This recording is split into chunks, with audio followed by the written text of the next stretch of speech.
କଳିର ନିଆଁ। ଗୋଟିଏ ଛୋଟ ଗାଁରେ ରମେଶ ଓ ଅର୍ଜୁନ ନାମକ ଦୁଇ ସାଙ୍ଗ ରହୁଥିଲେ।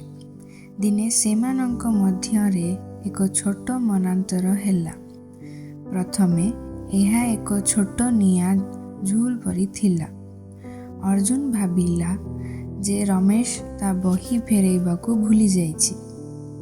ଯେତେବେଳେ ଜଣେ ପଡ଼ୋଶୀ ଏହା ଶୁଣିଲେ, ସେ ଅନ୍ୟ ଜଣଙ୍କ କାନରେ ଫୁସ୍ଫୁସ୍ ହୋଇ କହିଲେ, ତୁମେ ଶୁଣିଲ କି ରମେଶ କେବେ ବି ଜିନିଷ ଫେରାଏ ନାହିଁ। ଖୁବ୍ ଶୀଘ୍ର ଅଧିକ ଲୋକ ଏ ବିଷୟରେ କଥା କହିବାକୁ ଲାଗିଲେ। ସେହି ଛୋଟ ନିଆଁ ଝୁଲ ଏବେ ଏକ ବଡ଼ ନିଆଁ ପାଲଟିଗଲା।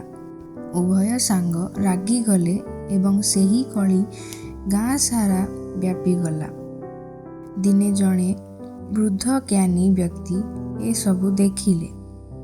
ସେ କହିଲେ, ନିଆଁ କେବଳ ସେତେବେଳେ ଜଳେ ଯେତେବେଳେ ତୁମେ ସେଥିରେ କାଠ ପକାଇଥାଅ। ଯଦି ତୁମେ କାଠ ପକାଇବା ବନ୍ଦ କର, ତେବେ ନିଆଁ ଲିଭିଯାଏ। ଲୋକମାନେ ବୁଝିପାରିଲେ ଯେ ସେମାନଙ୍କର ଚୁଗୁଳି ବା ନିନ୍ଦା ସେହି କାଠ ଥିଲା ଯାହା ଝଗଡ଼ାକୁ ବଢ଼ାଉଥିଲା। ସେମାନେ ସେ ବିଷୟରେ କଥା ହେବା ବନ୍ଦ କରିଦେଲେ ଏବଂ ଖୁବ୍ ଶୀଘ୍ର ରମେଶ ଓ ଅର୍ଜୁନଙ୍କ ରାଗ ଶାନ୍ତ ହୋଇଗଲା। ଶେଷରେ ସେମାନେ ପରସ୍ପର ସହ ସିଧାସଳଖ କଥା ହେଲେ ଏବଂ ପୁଣି ବନ୍ଧୁ ହୋଇଗଲେ।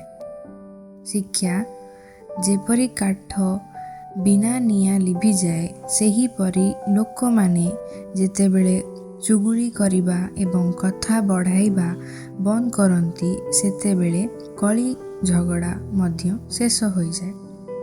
କାଠ ଶେଷ ହେଲେ ଅଗ୍ନି ଲିଭିଯାଏ। କର୍ତ୍ତା ଜପ ନଥିଲେ କଳି ନିବୃତ୍ତ ହୁଏ। ହିତୋପଦେଶ 26ରୁ 20 ପଦ।